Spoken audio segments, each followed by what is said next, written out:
지금 우리는 삭개오 이야기를 읽었는데요, 예수님께서 삭개오에게 구원을 베푸신 사건은 어릴 적부터 주일학교에서 들어왔던 익숙한 말씀입니다. 익숙하다는 것은 무엇을 의미할까요? 내용을 잘 안다는 긍정적인 측면도 있지만 너무나 잘 알기 때문에 그 의미에 대해서는 깊이 생각하지 않는다는 부정적인 면도 있습니다. 그래서 많은 경우에 삭개오 이야기에서 멈춰버리고 그것을 나에게 적용시키는 데는 실패합니다. 삭개오 이야기는 구원이 무엇인지 설명해주는 가장 탁월한 교훈 가운데 하나라는 사실을 아십니까? 그러므로 그냥 쉽게 지나쳐서는 안 되는 말씀입니다. 오늘 본문에는 영접이라는 단어가 나오는데요, 삭개오가 돌무화과 나무 위에 올라가 있다가 예수님께서 내려오라 하시는 말씀을 듣고 급히 내려와 즐거워하며 영접했다 할 때 이 6절에 영접이란 단어가 나옵니다. 이 단어는 문맥상 예수님을 자기 집에 모시는 것을 의미하는데요, 사실 이런 일은 이미 그의 마음에 예수님을 받아들였기 때문에 가능했다고 할 수 있습니다. 단지 예수님을 접대한 것이었다면 성경에 굳이 삭개오에 대한 기록이 언급되지 않았을 것입니다. 왜요? 예수님은 대접을 받으러 오신 분이 아니라 본문 마지막 절에 있는 대로 죄인을 찾아 구원하시기 위해 오신 분이기 때문입니다. 예수님은 삭개오에게 구원의 손을 내미셨고 삭개오는 예수님을 영접하고 구원을 받은 사건이 바로 오늘 본문의 내용인 것입니다. 삭개오를 보면 구원이 보입니다. 예수님을 영접한다는 것이 무엇을 의미하는지 우리는 자세히 알 수 있습니다. 사실 처음에 삭개오는 호기심으로 예수님에게 다가갔죠. 오늘 1절부터 4절 보면 이 사건이 어떻게 전개되는지 기록이 되어 있는데 우리 한번 다 같이 읽어보도록 하겠습니다. 자, 시작. 예수께서 여리고로 들어가 지나가시더라. 삭개오라 이름하는 자가 있으니 세리장이요 또한 부자라. 그가 예수께서 어떠한 사람인가 하여 보고자 하되 키가 작고 사람이 많아 할 수 없어 앞으로 달려가서 보기 위하여 돌무화과 나무에 올라가니 이는 예수께서 그리로 지나가시게 되밀어라. 그리했어요. 여기 삭개오를 설명합니다. 그는 어떤 사람이에요? 세리장이요 부자라 그랬어요. 근데 이것은 겉모양이고 그의 실제 내면의 특성은 매우 호기심이 많은 사람인 것을 알 수가 있습니다. 예수님을 그가 어떤 사람인가 하여 보고자 했다 그랬어요. 아마 예수님이 그 마을에 오시기 전에 많은 명성을 들었을 것입니다. 근데 그 유명세를 타시는 예수님이 정작 자기 마을에 온다니까 가만히 있지 못하는 거예요. 그런데 예수님이 어떤 사람인가 보려고 갔다가 사람들이 잔뜩 몰려있고 본인은 키가 작아 볼 수 없고 그러니 돌무화과 나무에 올라갔다. 여러분, 이거 아무나 할 수 있는 짓이 아닙니다. 이거 성격이 좋게 말하면 굉장히 적극적이고 그리고 악착 같으니까 이렇게 해낸 거죠. 나쁘게 말하면 집착하는 일, 자기가 마음먹은 것은 수당방법 가리지 않고 기어코 해내고야만은 이런 특성을 우리는 그의 행동에서 발견할 수 있습니다. 세리장이라고 했으니까 당시 세리장은 백성들의 세금을 착취해가지고 자기 것으로 삼았기 때문에 모두 다 허가난 강도라고 여기고 죄인 취급을 했던 사람 아니겠어요? 부자면 뭐해요? 사람들에게 다 등을 돌리고 혼자 외롭게 살아가는데 말이죠. 아마도 그가 돈을 모을 때도 이렇게 내가 돈을 모으기 위해서 어떤 목표를 가지면 악착같이 쫓아가서 그것을 거머쥐고야만은 그런 사람이었던 것을 볼 수가 있습니다. 예수님도 처음에 자기 성질대로 그렇게 접근한 것이죠. 성경에는 이 삭개오 말고도요, 호기심을 충족시키기 위해서 예수님을 찾아온 사람들이 등장하는 것을 보게 됩니다. 우리가 누가복음 19장을 읽었는데요, 그 앞서 18장에 보면 부자 관원이 나와요. 그가 예수님에게 찾아왔습니다. 어떤 관리가 물어가로되 선한 선생님이여 내가 무엇을 하여야 영생을 얻으리까? 예수님에게 이 질문하는 것 언뜻 보면 야, 이 사람 대단히 종교적인 사람이구나. 진리 문제에 대해서, 영생 얻는 문제에 대해서 관심이 많은 사람이구나, 이렇게 생각할 수 있으나 예수님이 그 사람의 질문에 대해서 답을 하죠. 내게 있는 것을 팔아 가난한 사람들에게 나누어 주어라. 그랬더니요, 그 본문에 보니까 뭐라고 이 사람에 대해서 평가를 하고 있느냐면은 그가 큰 부자이므로 이 말씀을 듣고 심히 근심하더라, 그래 했어요. 그리고서는 예수님을 믿었다, 예수님을 따랐다, 자기 재산을 가난한 사람들에게 나눠 주었다, 이런 언급은 일절 없는 것을 보아서 예수님으로부터 돌아서 가버린 것을 알 수 있어요. 그는 호기심으로 그치고 말았어요. 또 누가복음 23장에 가서 보시면은요, 그 유명한 헤롯 왕이 나옵니다. 그가 어떤 사람이죠? 과거에 세례 요한의 목을 베었던 장본인이 아닙니까? 그런데 예수님이 십자가 사건을 두고 빌라도에게 붙잡혀서 신문을 받을 때 이 빌라도 총독이 함께 팔레스타인을 다스리고 있던 분봉왕 헤롯에게 너도 한번 신문해 보라고 예수님을 묶어서 보내요. 그러니까 헤롯 왕이요, 야, 그 예수라는 그 유명한 사람 내 앞에 온다고 하니까 호기심이 이제 발동하는 것이죠. 그래서 본문에 보니까 헤롯이 예수를 보고 매우 기뻐하니, 믿음이 있어서 기뻐한 게 아니에요. 이는 그의 소문을 들었으므로 보고자 한 지 오래였고 또 무엇이나 이적 행하심을 볼까 바랐던 영거더라. 야, 예수가 그렇게 유명하고 신기한 일을 행한다니까 오늘 내 앞에서 또 무슨 일인가 좀 행하지 않을까 하는 기대를 가지고 기뻐했다는 거예요. 그런데 자기 기대에 미치지 못하고 명성과는 다르게 형편없는 꼬라지를 하고 죄인의 신세로 딱 묶여서 와 있는 모습을 보고요, 마음이 변합니다. 그리고 성경은 이 헤롯에 대해서 평가를 하기를 뭐라고 말했냐면 헤롯이 그 군인들과 함께 예수를 업신여기며 희롱하고 빌라도에게 도로 보냈더라.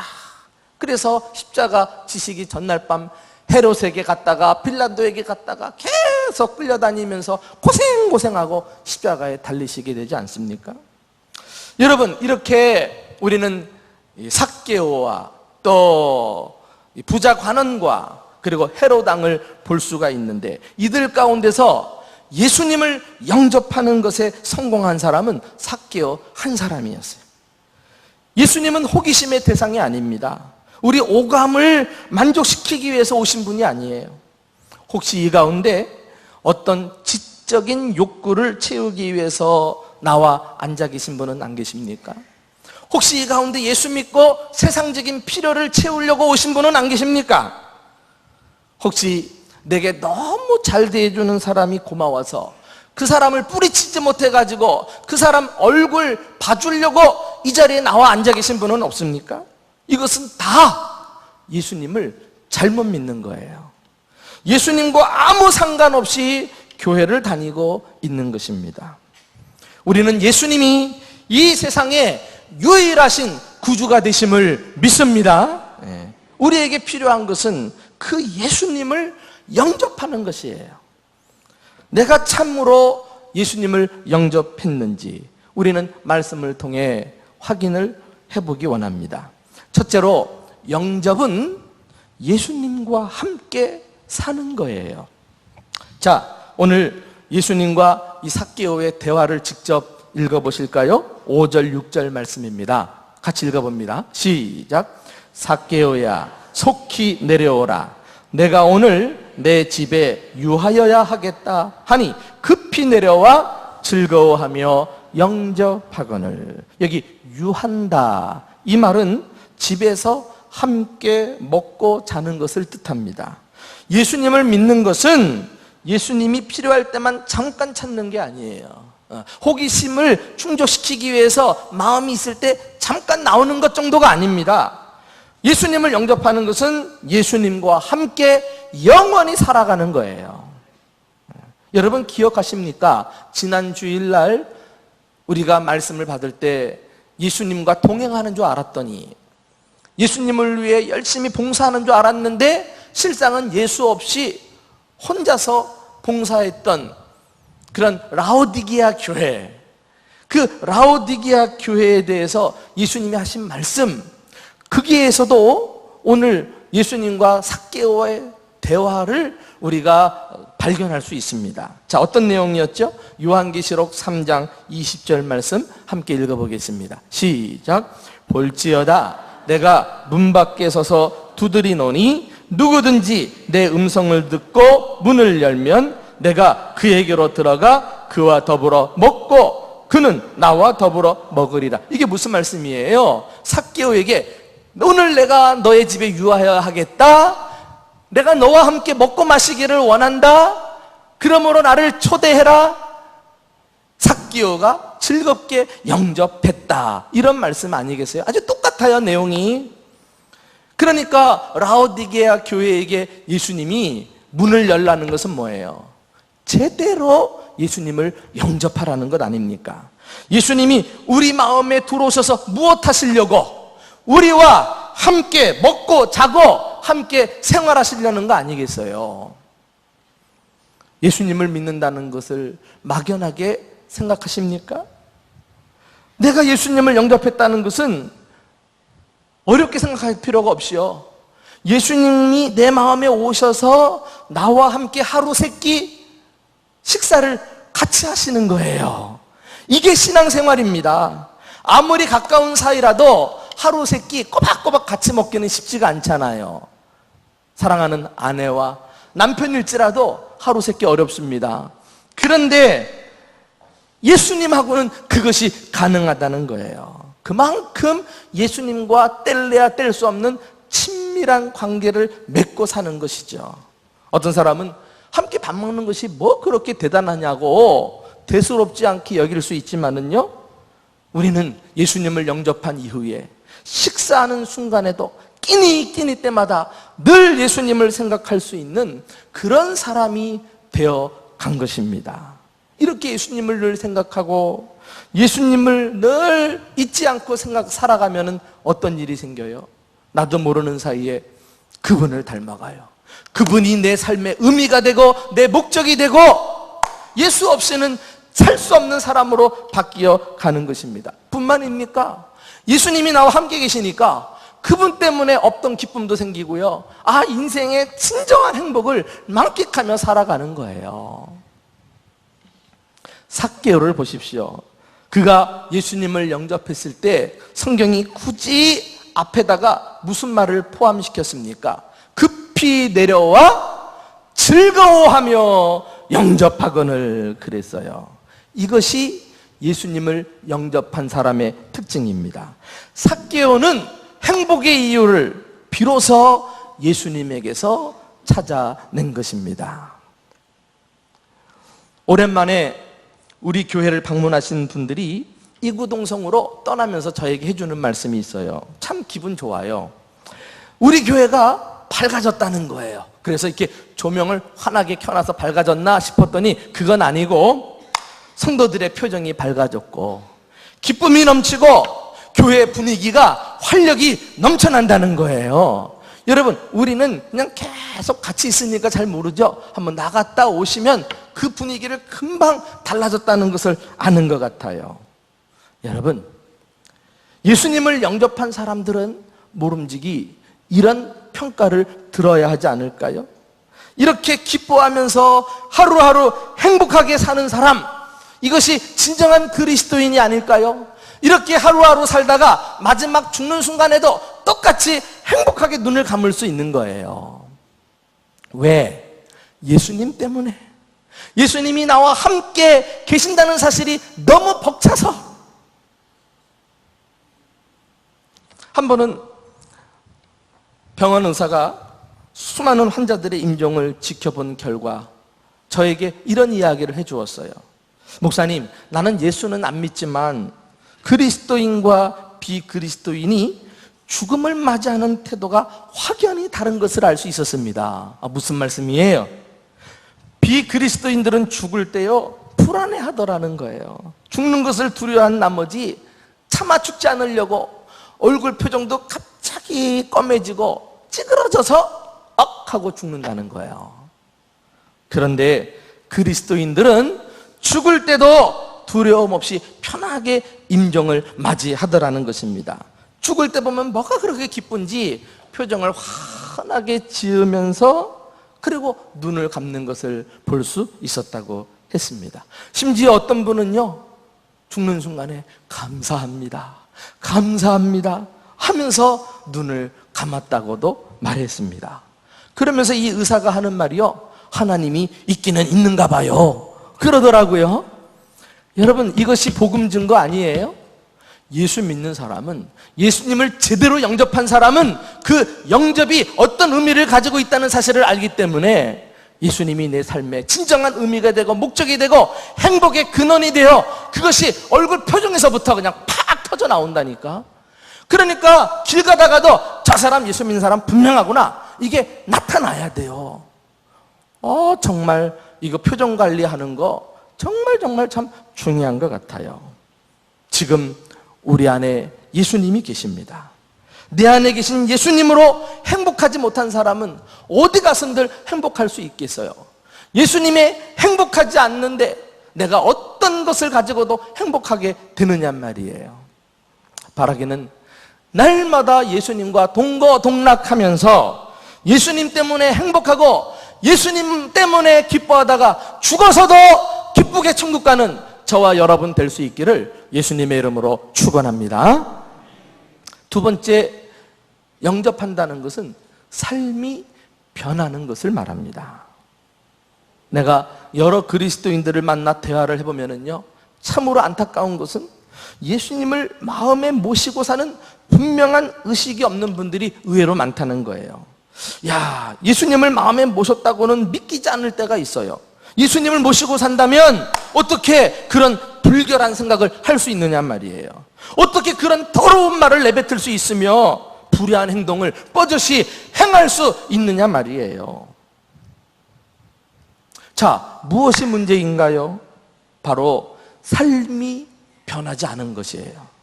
예수님을 영접하고도 삶이 달라지는 것 없이 이전과 똑같이 살고 있다면 이것은 두 가지가 원인일 것입니다.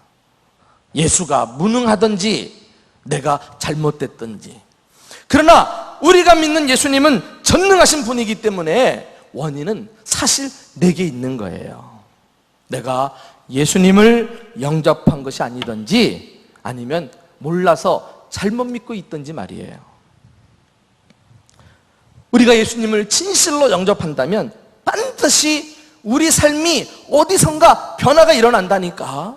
자, 삭개오를 보십시오. 자, 우리 8절 말씀 다 같이 읽어보실까요? 자, 시작. 삭개오가 서서 주께 여짜오되 주여 보시옵소서, 내 소유의 절반을 가난한 자들에게 주겠사오며 만일 누구의 것을 빼앗은 일이 있으면 내 갑절이나 갚겠나이다.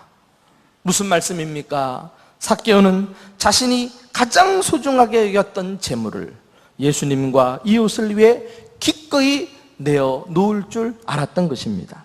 어떤 사람은 이런 말씀 보면서요, 야, 예수 믿으면 무조건 하고 자신의 소유와 재물을 다 교회에 갖다 바쳐야 되는 거 아닌가 지레 염려하는 사람이 있어요. 이거 구원을 모르는 사람이에요. 적어도 삭개오는요, 이 일을 근심하면서 억지로 부담을 갖고 한 것이 아닙니다. 아주 자연스럽게, 아까도 살펴보았지만은 즐겁게, 그리고 자발적으로 행했던 것을 알 수 있어요. 어떻게 이런 일이 가능했을까요? 바로 생각이 바뀌면 가능해요. 지식이 새로워지면 더 놀라운 헌신도 할 수 있다는 사실을 아십니까?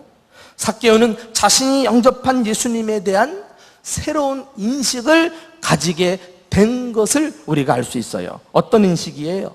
여기 보니까 아까 읽었습니다마는 8절에 삭개오가 서서 주께 여짜오되 주여 보시옵소서. 예수님을 주라고 호칭하고 있는 거, 이거 그냥 지나치면 안 돼요. 삭개오는 바로 이전에, 예수님을 영접하기 전에는 그가 어떠한 사람인가 하여 보고자 하되 그랬어요.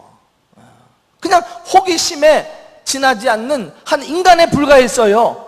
그런데 삭개오야, 오늘 내 집에 유하여 하겠다. 그리고 자기 집에 찾아오신 예수님, 자기의 이름을 부르며 자기를 기꺼이 구원의 손을 내밀었던 예수님을 보면서 그 권세 앞에 압도당한 거죠.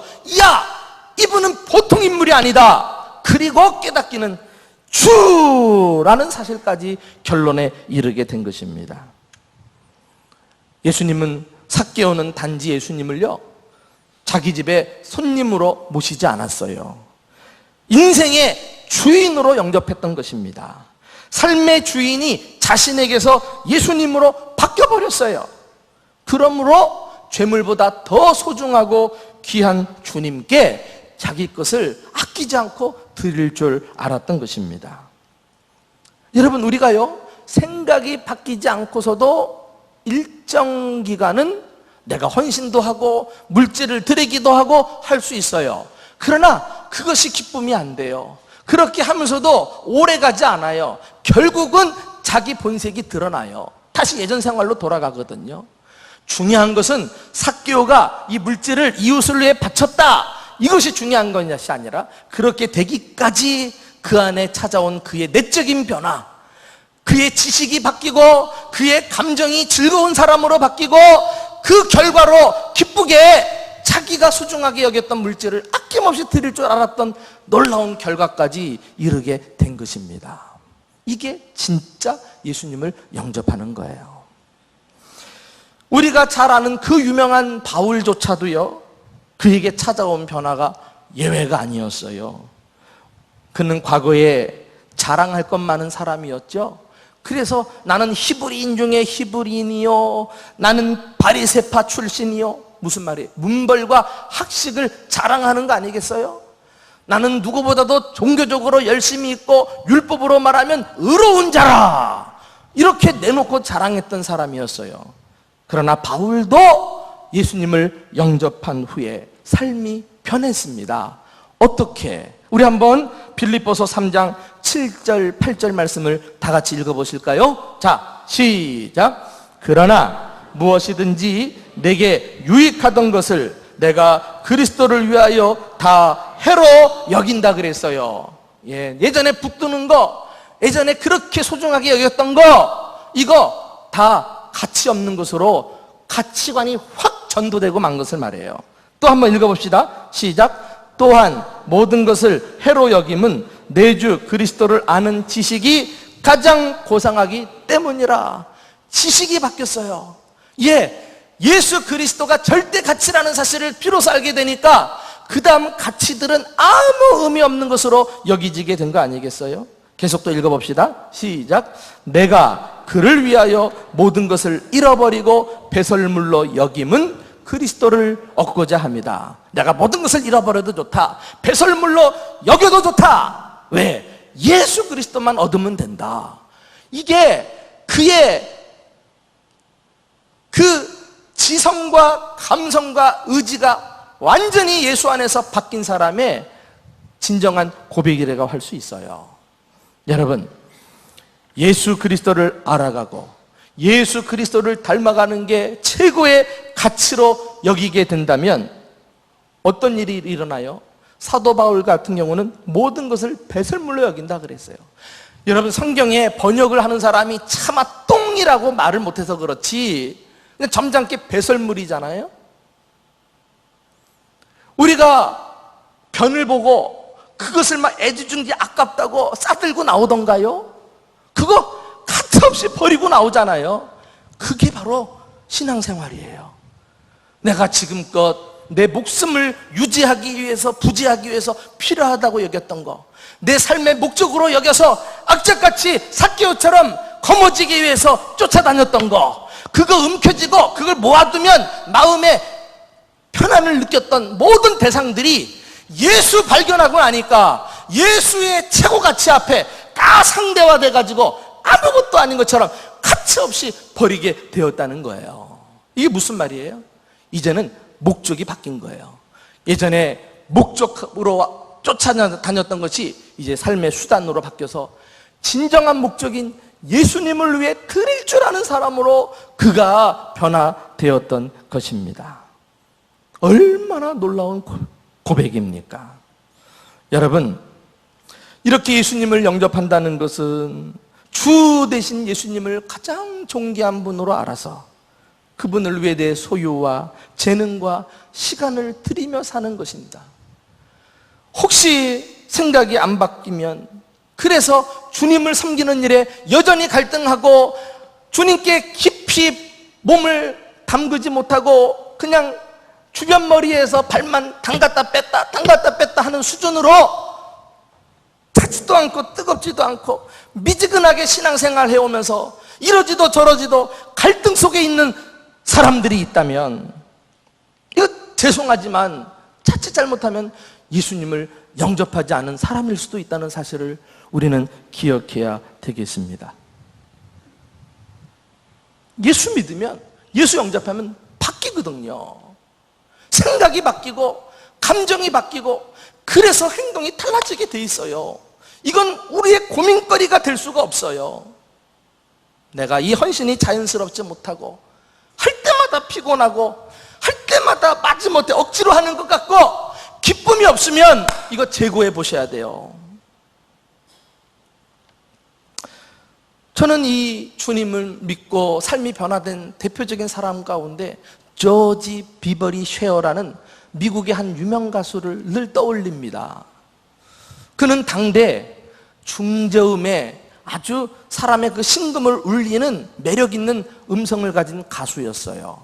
그가 노래를 부를 때마다 히트를 쳐서 각 방송국에서 요청이 쇄도했죠. 돈방석에 앉은 이런 사람이에요. 그런데 어느 날 전도를 받고 빌리 그레이엄 목사님 부흥 집회에 참석했다가 예수님을 영접하는 사건이 일어났어요. 진정으로 예수님을 영접하는 순간 그 속에 변화가 일어나는데, 내가 불렀던 노래 이제는 다 내려놓고 주님만 찬양하는 삶을 살아야 되겠다 결단합니다. 그리고 그가 지었던 그 유명한 노래가 있잖아요. 주 예수보다 더 귀한 것은 없네, 이 세상 부귀와 바꿀 수 없네, 이 전에 즐기던 세상 일도 주 사랑하는 마음 뺏지 못해. 세상 즐거움 다 시작. 세상 즐거움 다 버리고 세상 자랑 다 버렸네, 주 예수보다 더 귀한 것은 없네, 예수 밖에는 없네. 그래서 이 조지 비버리 쉐어가요, 빌리 그레이엄 목사님 쫓아다니면서 항상 집회를 마친 다음에 특별 찬송을 불러 수많은 사람들 눈물을 자아내게 하고 예수 앞에 나오게 만들었던 그런 복음의 동역자로 쓰임 받았어요. 사랑하는 교우 여러분, 예수를 믿는 것은 교회만 오고 가는 생활이 아닙니다. 예수를 믿는 것은 예수 때문에, 예수가 내 주인이시고 최고 최상의 절대 가치이기 때문에 내 삶이 구체적으로 바뀌는 그런 삶이라는 사실을 우리가 깨닫고, 우리도 주 예수밖에 더 다른 것은 없는 아름다운 고백을 주님 앞에 올려드리며 살아가는 저와 여러분 되시기를 예수님의 이름으로 축원합니다. 마지막으로, 영접은 하나님의 자녀가 되는 것입니다. 자, 예수님께서 이 삭개오에게 구원을 선포하실 때 뭐라고 말씀하셨는지 우리 9절 말씀 한번 다 같이 보실까요? 9절이에요. 시작. 예수께서 이르시되 오늘 구원이 이 집에 이르렀으니 이 사람도 아브라함의 자손이미로다. 이 사람도 아브라함의 자손이다. 여기 아브라함의 자손이란 말은요, 구원을 소유한 하나님의 자녀를 가리킬 때 쓰는 말이에요. 예수님을 영접하는 순간 비로소 삭개오는 참 아브라함의 후손이 되었고 하나님께서 아브라함에게 약속하신 구원의 축복을 누리는 사람이 된 줄로 믿으시기 바랍니다. 그런데 여러분 이거 아셔요? 이 약속은 삭개오뿐만이 아니라 예수님을 영접한 이방인인 우리에게도 성취되는 줄로 믿습니다. 예. 우리도 삭개오처럼 회개하고 예수님을 영접하면 그가 누렸던 모든 축복을 누릴 수 있게 됩니다. 이게 내 말이 아니죠? 성경 말씀에 우리 함께 귀를 기울여 보실까요? 자, 요한복음 1장 12절 말씀이에요. 자, 시작.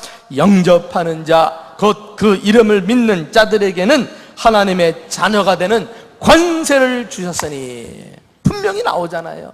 그러니까 영접했다는 것은 새로운 신분을 가지고 사는 거예요. 나에게 정체성의 변화가 또 찾아와요. 어떤 정체성? 하나님의 자녀라는 거.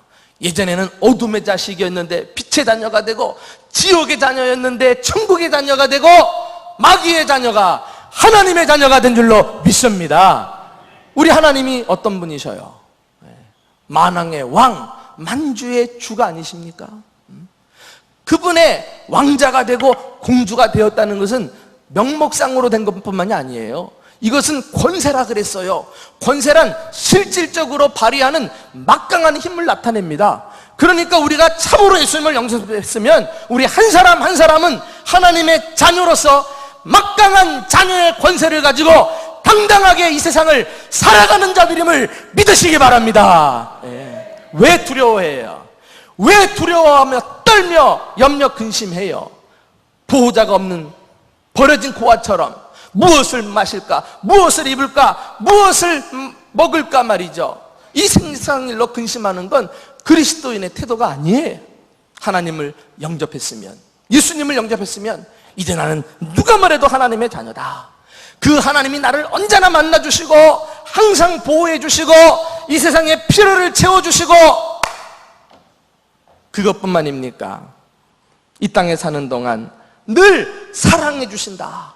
이 놀라운 자녀로서의 특권을 우리가 누리면서 살아간다는 사실을 한시도 잊지 마시기를 예수님의 이름으로 축원합니다. 세상 염려 하나님께 맡기고 하나님만 신뢰하고 살아가는 거예요. 이제부터 우리의 삶은. 대신에 이제 내가 어떻게 하면 하나님을 기쁘시게 할까? 어떻게 하면 하나님의 집인 이 교회를 부흥시킬까? 예전에 없던 거룩한 고민을 하며 살아가는 사람들이 되는 거예요.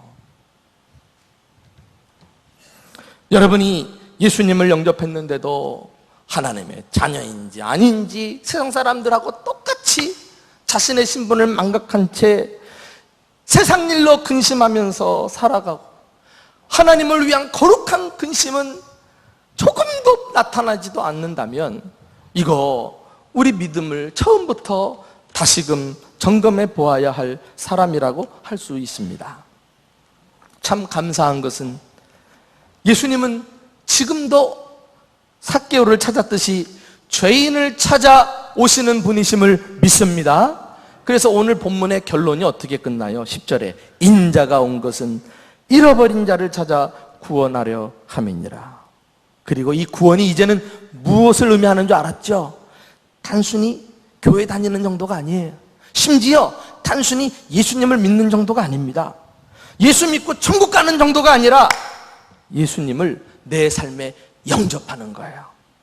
그래서 그 예수님을 내 주인으로 모시고 함께 먹고 자고 일평생 주님과 함께 살아가는 사람입니다. 그렇게 되면서 내 신분이 바뀌고 가치관이 바뀌고 내 감정도 바뀌고 내 태도도 바뀌는 거, 이것이 진정 예수님을 영접한 사람인 줄 믿으시기 바랍니다. 이런 변화의 차이는 사람마다 다를 수 있어요. 그러나 분명한 것은 참으로 예수님을 영접했다면 변화는 반드시 일어난다는 것입니다. 그리고 날마다 계속 되어야 한다는 것입니다. 사랑하는 교회 여러분, 여러분에게 진지하게 묻습니다. 여러분은 예수님을 영접하셨습니까?